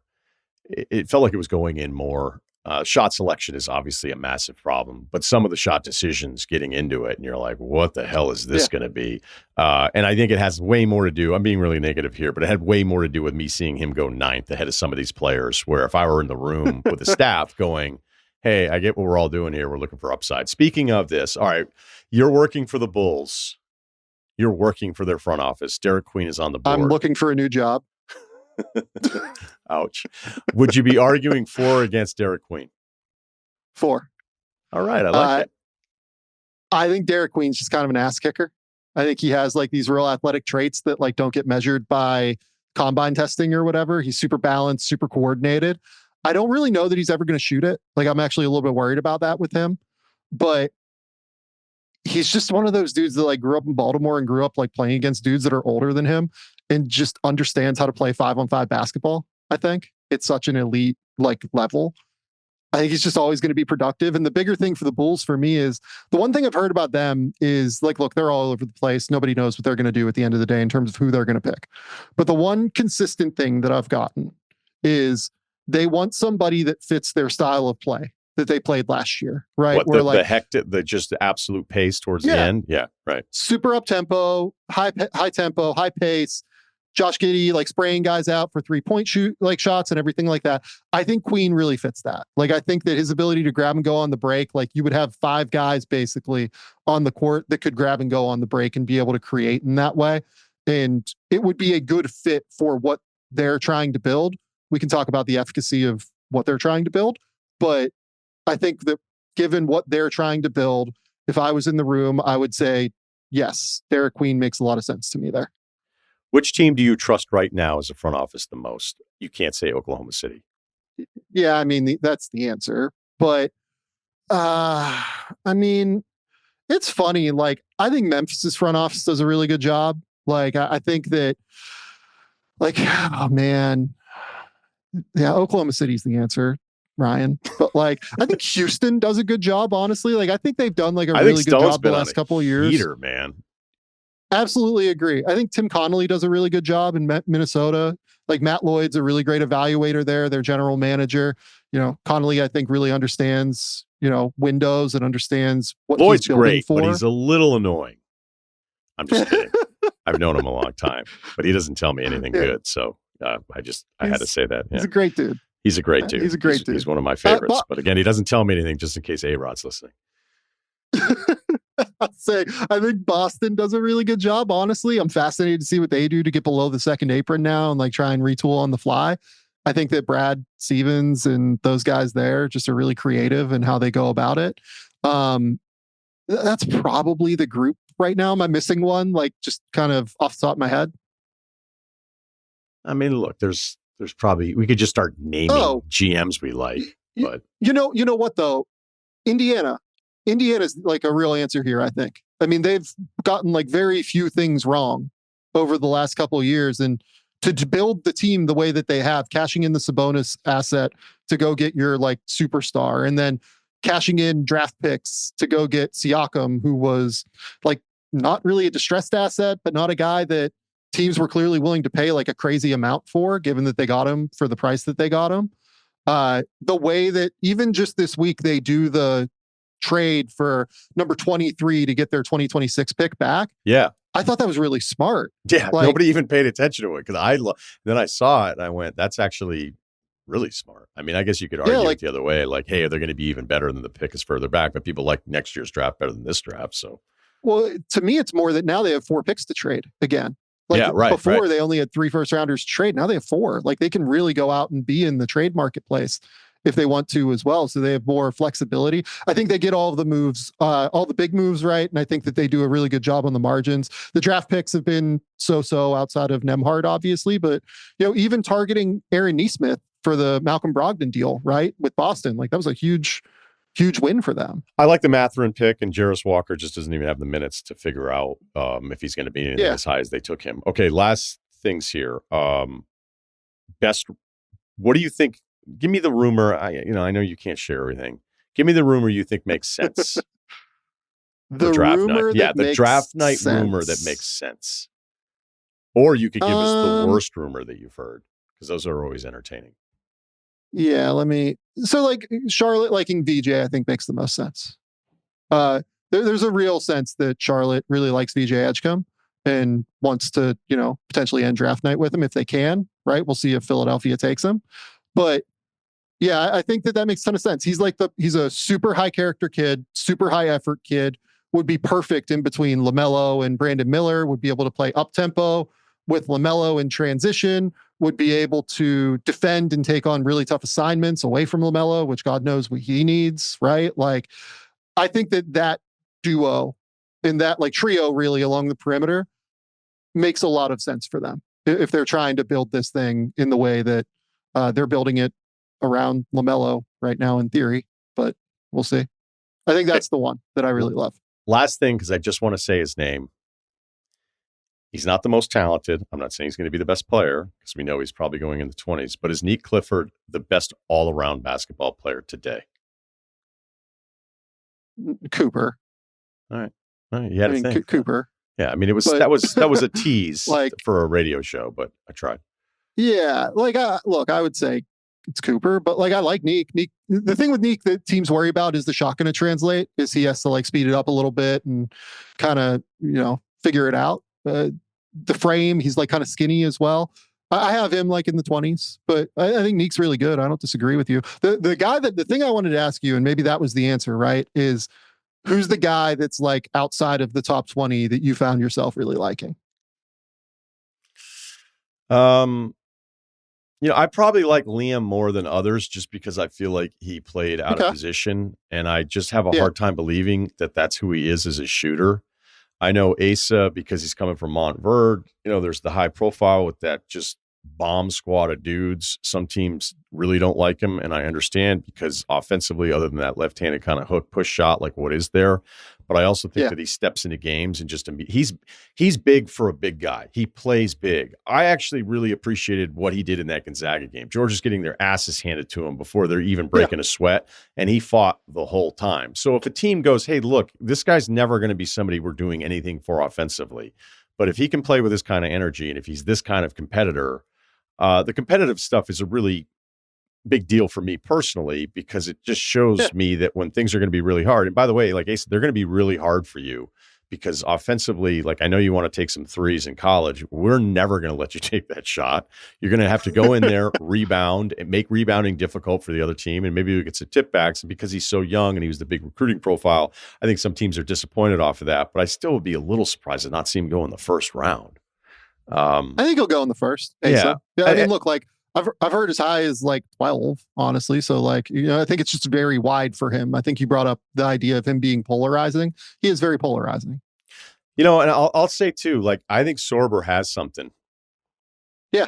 Yeah. I agree. He looks like a center who, you can get on his ass a little bit of like, sometimes we want every one of these guys that's going to be challenging shots at the rim. We all want him to be like peak Clint Capella, which he's certainly not going to be that. But there's some stuff that I noticed with him. I'm like, there's way more body control. Like he had a slip screen in a roll where he reverses it against Seton Hall. And I went, okay, like this is something a lot of dudes like him at this size can't do. He saved the ball once where it was all instinctive and he got his feet down like a receiver and then threw it and saved it. And I know the team wasn't very good, but I know everybody, ideally wants these rim protection stretch fives that shoot all these threes. That's why Porzingis is going to keep getting paid even after this contract. But I like Sorber probably more than other teams. But I really enjoyed. Like I just liked watching him, even though there was limitations clearly to who he is offensively right now. Yeah, no, I'm top 15. I'm a Sorber guy. I believe in it. Good touch around the rim. Really good in ball screens. Can short roll. Can roll away to the rim. Can pass it at a high level. Uses his frame well in defense. I believe in it. Yeah. Sam, where can everybody see all of your tremendous work? Go to The Athletic. The draft guide is up there. I'll have a mock draft early next week as well. I also did a thing today as we're recording where I went back and ranked all of my top 20 prospects. I've been doing this for a decade now, Ryan, which is insane to me on some level. So I went back and ranked the top 20 prospects I gave the highest grades to of the decade and basically called myself a jackass for having DeAndre Ayton like at number 9 on this thing. Like, what the fuck was I doing? So that finals run, man, it was really fun. I had a great time with it. Right. So go read that and then go to the Game Theory podcast over on YouTube, Spotify, wherever you get podcasting platforms. Enjoy the next week, man. You deserve a break after it. And I always appreciate this time. It was the last. I am excited to get a break. I will say that. Sam Vecenie. We'll continue our coverage here at Draft Week and fired up for a guy with a lot of Connecticut roots. I got some questions on UConn for him. He's the Rutgers head coach, Steve Pikiell. Thanks for doing this. How are you? I'm terrific. It's good to be on. I appreciate you. Always good to the Connecticut guy. Yeah, no, it's cool, man. I want to get to some of that stuff and remembering you being part of the turnaround in Stores. But now as a coach, a big time program here, and you have 2 lottery picks. What's this pre-draft process been for you like? I will tell you, first of all, when you have 2 lottery picks, they're in college way too short of a time now. And it felt like they just arrived on campus. And, I remember the days at UConn, Ray Allen stayed 3 years, I would love these guys 2 more years. I would be a lot better coach. But, it's been exciting. It really has. It's since the day they committed. But too short. I mean, it just went so fast, and I think they grew a lot. They learned a lot, but 7 months is a quick period of time. But they're on to bigger and better things, and these 2 guys are young too. They're going to be terrific. The things that they can do as 18-year-olds. I mean, Ace will not turn 19 until August. I mean, just the talent and the work, and then Dylan Harp, who comes from a great basketball family and is a great kid. And, his best basketball's ahead of him too. So where these guys can be in a few years when, they get to those ages and their bodies catch up to them and everything could be special. I know this is probably kind of silly because, you're coaching, you're trying to win Big Ten games, you're trying to qualify for all the stuff, over the course of 30 games. But how often were there moments where you would see something from one of these 2 guys where you just want to look at your assistants going, I can't believe how talented these 2 kids are? It's just, it would be every day in practice. Like you would just see something that just, Ace would drive baseline and wrap his arms, around the backboard and dunk the ball in a split second. And you just say, well, regular guys just don't do that, but he kind of made the regular, the impossible look easy. And then Dylan, just kind of a different, could get downhill and finish at the rim. He's left-handed, but with his right hand or left hand and avoid shot blockers. Just an unbelievable, knack for that. But, during the course of the season, they really didn't, Dylan was hurt. For the month of January, high ankle sprain. Ace was hurt early on in the season. For the both of them together, they never really, got to play a lot together when they were, in a good place. One was either just coming off an injury or something like that. So it was kind of choppy in the short season. But they showed signs. And if you were at the Indiana game where, Ace Bailey, the most points ever scored by a freshman, and then they were guarding him with everybody. And I remember talking to Woody after the game, and he's like, oh, my Lord, have mercy. What was that? He couldn't stop him no matter what. But some signs throughout the year. But they're great kids, and they're good energy kids, and they were good teammates. And, they're going to be really good in the pros, and they're going to be great teammates in the pros. And they went through obstacles. I said that to them. You're not going to probably be drafted by, OKC or the teams at the top. Usually the draft picks go to the teams that are going to have to fight through some obstacles. And these kids had to do that this year. And I think it'll bode well for the future for them. My favorite part about Dylan is when you watch him, you go, okay, well, it makes sense growing up in a basketball family that he would have all of these tricks downs. And just, you think about what this game is. A lot of times it's we need a bucket. All right, we're running a high ball screen here, and it's up to you to figure out the best look out of that. And it had to be, I know the frustrations of the season, but it had to be something nice to kind of default to. I like our chances. I like our chances at a good look here with Dylan in control. It's a great thing as a coach, and especially late game. He had a knack for getting shots off and being able to create, and he can create for other people too. But in traffic, he's as good a ball handler. He didn't lose the ball. And when I'm talking, they would run guys at him from every angle. Teams would play him differently and run different players at him. But a guy who's comfortable at the end of games, comfortable with the ball in his hands. And really, he would just figure out screen coverage. It was actually easy to watch film with them. They're blitzing you, they're hard hedging you, they're in drops, And that's all he would need to know. Okay, this is available, that's available. And he was big enough now to finish at the rim or make plays at the rim for his teammates, So he's got a real knack for it. Great DNA. His dad was one of the all-time greats. And I tell you, Ronald, his brother, is with the Detroit Pistons now and is one of the elite scorers. And you're going to see him really take off. They like him a lot in that organization, and he's a really, really good scorer. He shoots the ball at a high level. So just great genes in that family. They got to have a couple more. We need a couple more Harpers here at Rutgers. When I would watch the games and look, I know they played AAU together a little bit. I know that Ace was kind of more on Dylan to come to Rutgers, so you almost had an ally there in the recruiting, which definitely helps. We're talking about these guys at this level. And Ace still scores, 17, 18 points a game, but it felt like at times it was still a harder adjustment for him to be off of the ball. And I don't know if that's something, maybe you agree, maybe you disagree, but when you're this good, when you're this high level of a recruit, I imagine there's moments where you're like, this is a little uncomfortable for me to be waiting on somebody else. Yeah, I really think, the difference, Dylan had the ball in his hands. Ace had to learn 4 positions.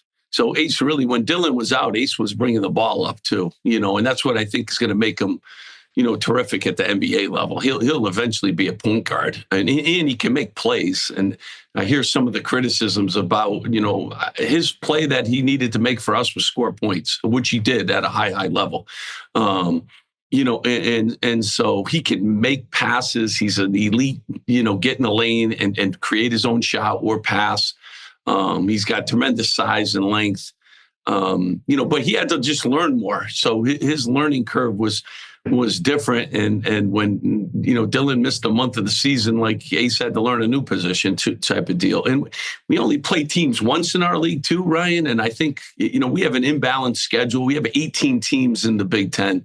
You only play teams once. So the challenges for young players, to watch film and, hey, this is how, Wisconsin guarded you. And then the next game, the team guarded them completely different. And by the way, we're never playing Wisconsin again, where you could take advantage of the film and how they played you. So, a lot of challenges for these two guys that they managed through and that they learned a lot. And, I think they got a ton out of their year here. Obviously, we didn't get to the NCAA tournament. There's 18 teams in our league, only 8 go, and 10 are pretty good and have pretty good players. So, it's not a product of them not doing what they needed to do. But, the other part of it's a product of, it's the oldest college basketball has ever been. I mean, we played against 26-year-olds this year. These 2 kids were 18. I mean, they're 7 years and 6 years. And, so, that's an adjustment just in itself. You're playing with guys 7 years older, but that'll help them in the pros. That's going to help them a lot next year. So a lot of good things and a lot of positives, but they had to learn a lot. They really did, and everyone played them differently. I know you've probably had to hear it because of the hype of 2 guys like this coming in, and then you have this kind of season. Is there anything that you look back on and you're like, okay, now it's not would you have done anything differently?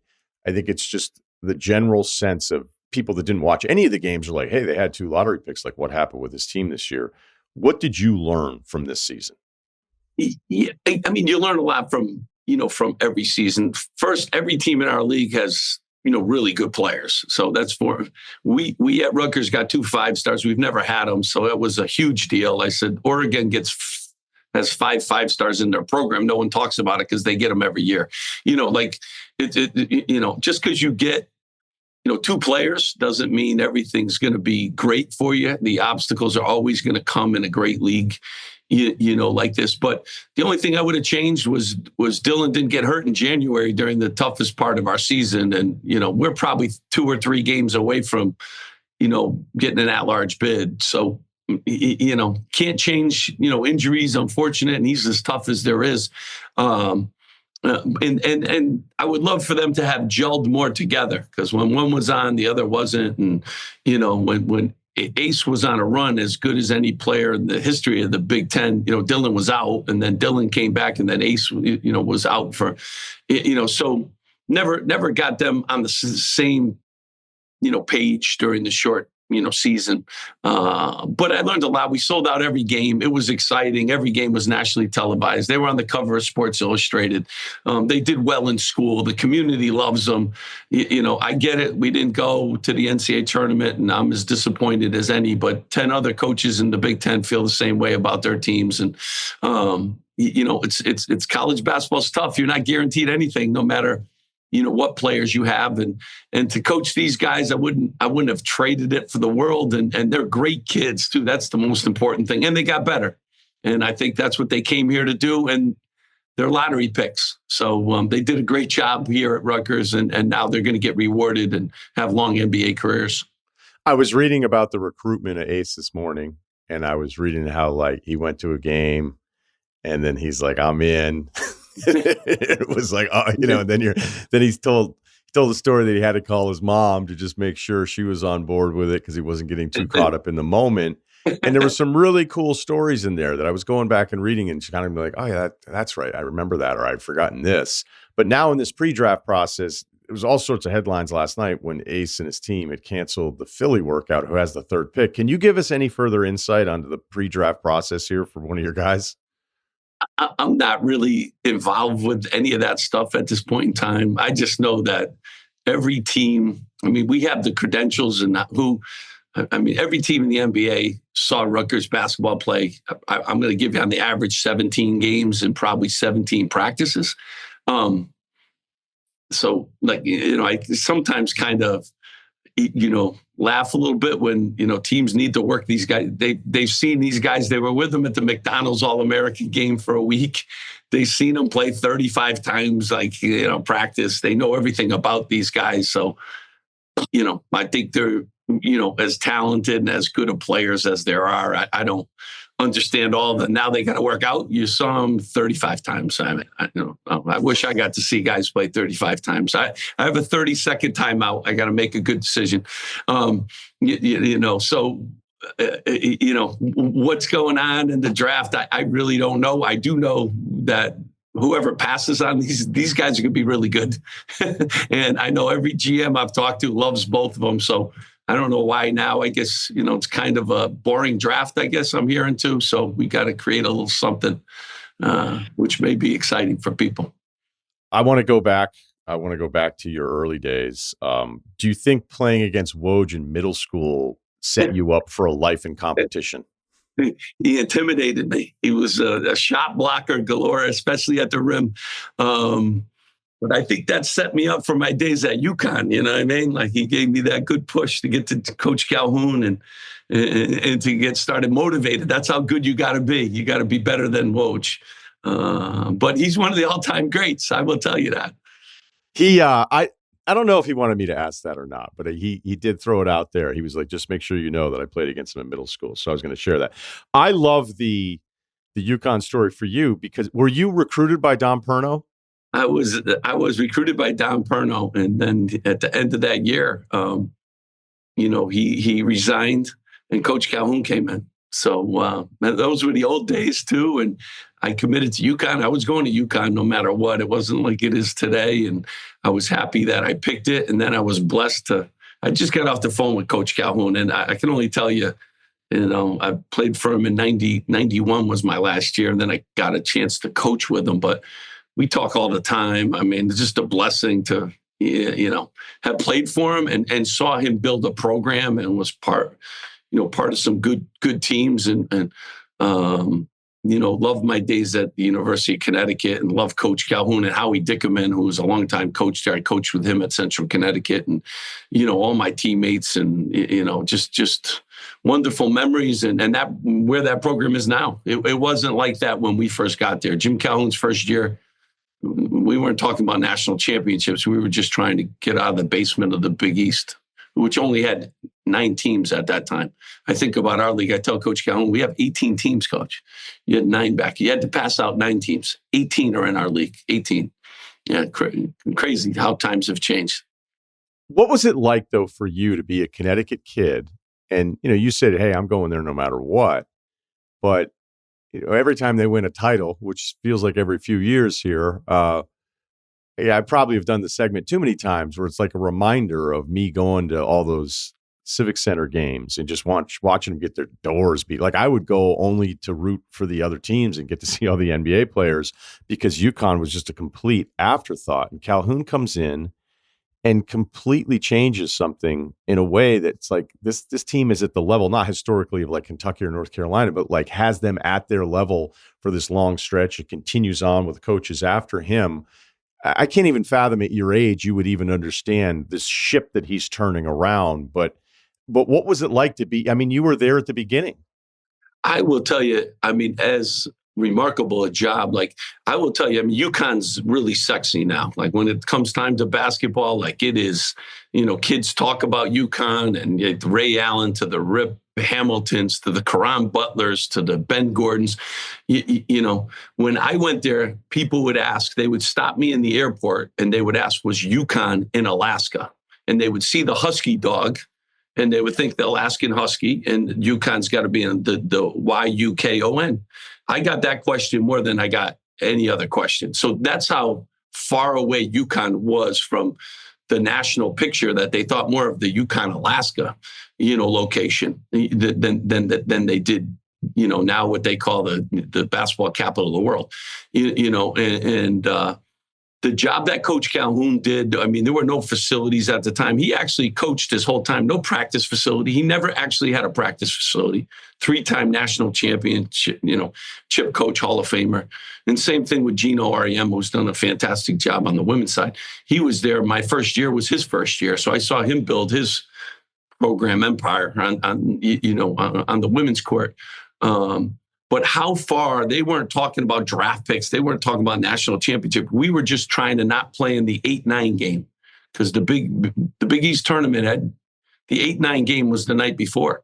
And, you know, my freshman year, we played in the 8-9 game, you know, and by my junior year, we were winning the Big East championship, you know, and senior year, we were playing in Sweet 16. So talk about changing a culture and changing a mindset. UConn always had great, you know, fan base and always had a passionate, but Coach Calhoun came in and, you know, just as good a job. And I've been coaching now for 35 years and, you know, just amazing what he did. And he didn't have great facilities. The Civic Center was nice at the time, but our facility, we had a field house, which had a leaky roof.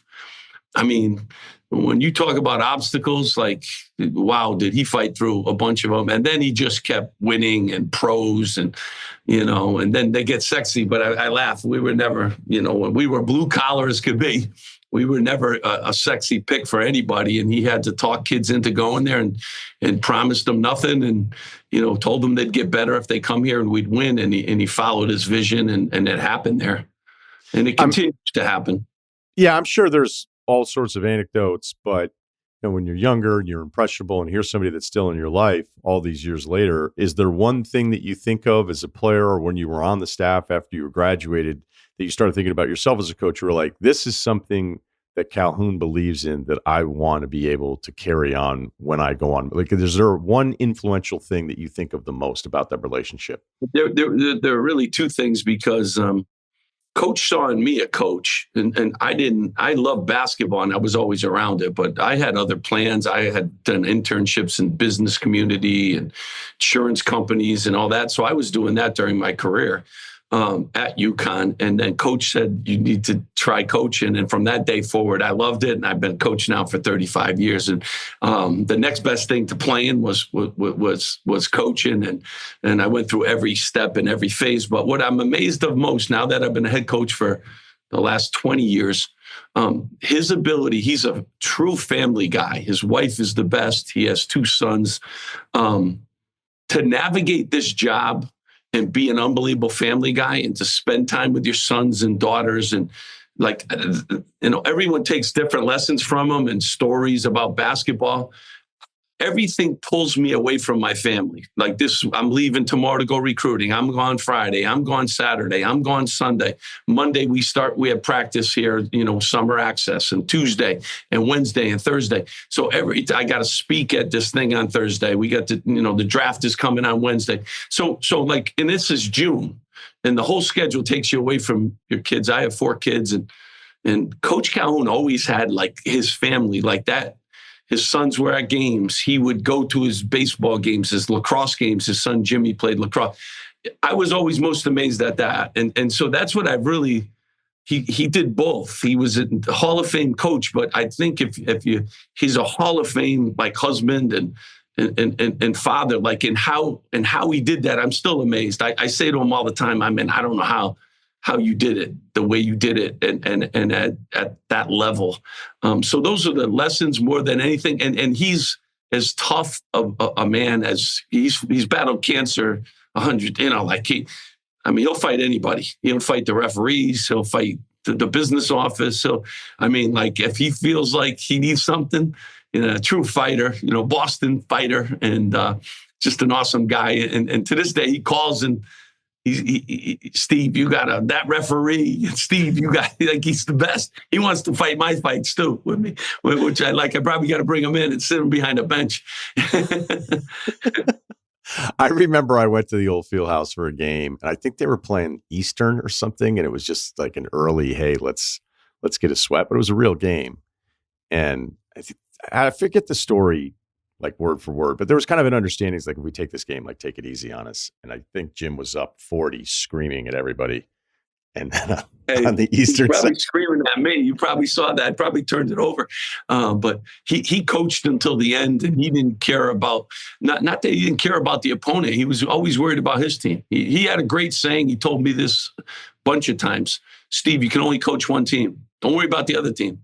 Like, that's that guy's job. Don't coach two teams. Just coach your own team and do the best you can. And if we're up 40 or down 40, coach your own team. So do you think that with the attention that Rutgers got, do you think with this season, which, it's hard to feel great about it after the year's done, the record, all that kind of thing, but do you think, Coach, there's an element of like, we're on the map now. We're in conversations with players at another level. Do you think that this season can be looked back on it as something that helped you change the course of Rutgers basketball? 100%. And you got it right, too. This is the most, difficult time in college sports, not just basketball. When you add on that dollar figure with, it's not even like, it's nothing like it was 5 years ago. And to get two players like that, with the restrictions that we haven't been at the cutting edge of NIL. So we got two kids to come here because they believed in us, and they believed Rutgers, 15th ranked public university in the country. They believed they'd have a home for life, which they do. They're here working out. Dylan's downstairs as we speak. Ace will be back in a few weeks. We got the 30th ranked recruiting class for next year. And if you don't think that every one of those kids asked about Ace and Dylan, and, you can come here. You could be a first rounder. You could be a lottery pick. You don't have to go to, that sexy school. Ace and Dylan were confident in their own games, and, it wasn't about what school or what uniform they were. It was, I'm really good. And I've played against every 17, 18, 19-year-olds in every event. I'm really good. Dylan Harper was MVP of the McDonald's game. He went to the Jordan Brand game. He was MVP. All the best players. Ace was, one of the best players in the country in all those games. So, they were very confident, and they wanted to come to a good school, have a place for life, and they did that. We sold out every game, ton of excitement.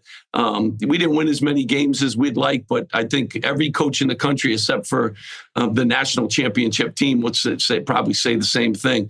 And that's kind of college basketball. But what they've done and helped us do, and we're going to have another good recruiting class. And trust me on this, having those two guys here for the next rest of their careers, and they're going to have long NBA careers. They'll be saying Rutgers when they're introduced in the starting lineup, and that's a great thing.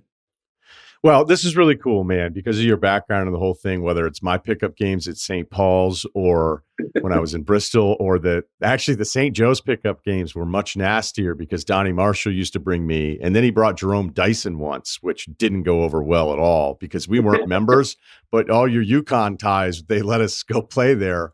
And those games are actually nastier than any of the other games I played in because of the age disparity. And there was also people that paid, and they knew that we were kind of like being done favors. And then when Dyson showed up that day, these older guys were like, what the fuck's wrong with you guys? they get mad when you load those all-star games. But hey, Donnie Marshall, I hosted him on his visit out of Seattle, out of Washington. And the funny part is now you fast forward it 25 years. Donnie's one of the great UConn players, and now he does TV and Sure. he's great at what he does. We signed a great player out of Seattle who knew his name, and Caden Power is going to be really good for me, a shooter. And, it's funny how it all comes back full circle to good people. I bet good people at UConn, good people here, good people in Bristol, even though they call a lot of fouls in those games, especially some of those older guys that we would play against. But the UConn family always continues to help me, even though I'm at Rutgers now. They follow and they do unbelievable things, but it all started there in Connecticut. Last thing, I know you're working with Dick's Sporting Goods and the Game Changer app, which is focusing on youth sports. So tell us a little bit more about that. It's an unbelievable app. First of all, film. I say what's the most undervalued tool in youth basketball is film prep. People get on the court, they do workouts. You can now watch film from home with people that are experts in it. That's what we do at the college level. This app allows you to watch your kids' games on the road, watch film later on, take stats from it. It's an unbelievable app, and film watching is the most undervalued and valuable tool that you could use in your development. And I did it with my son. He's playing college basketball now, and I highly recommend it. And everyone does workouts.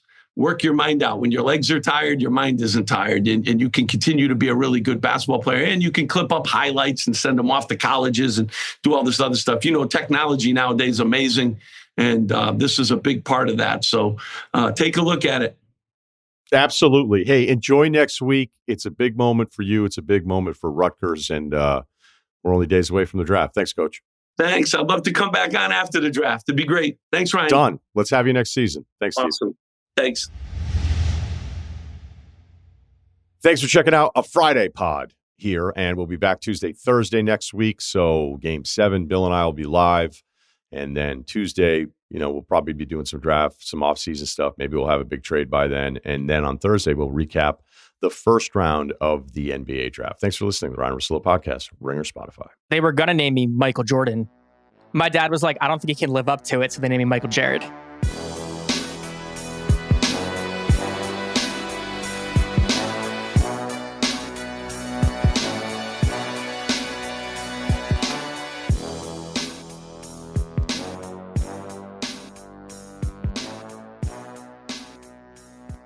Must be 21 and older and present in select states. For Kansas, in affiliation with Kansas Star Casino, or 18 plus and present in D.C., Kentucky, or Wyoming. Gambling problem? Call 1-800-GAMBLER or visit rg-help.com. Call 1-888-789-7777 or visit ccpg.org/chat in Connecticut or visit mdgamblinghelp.org in Maryland. Hope is there. Visit gamblinghelplinema.org or call 800-327-5050 for 24/7 support in Massachusetts, or call 1-877-8-HOPE-NY or text HOPE-NY in New York.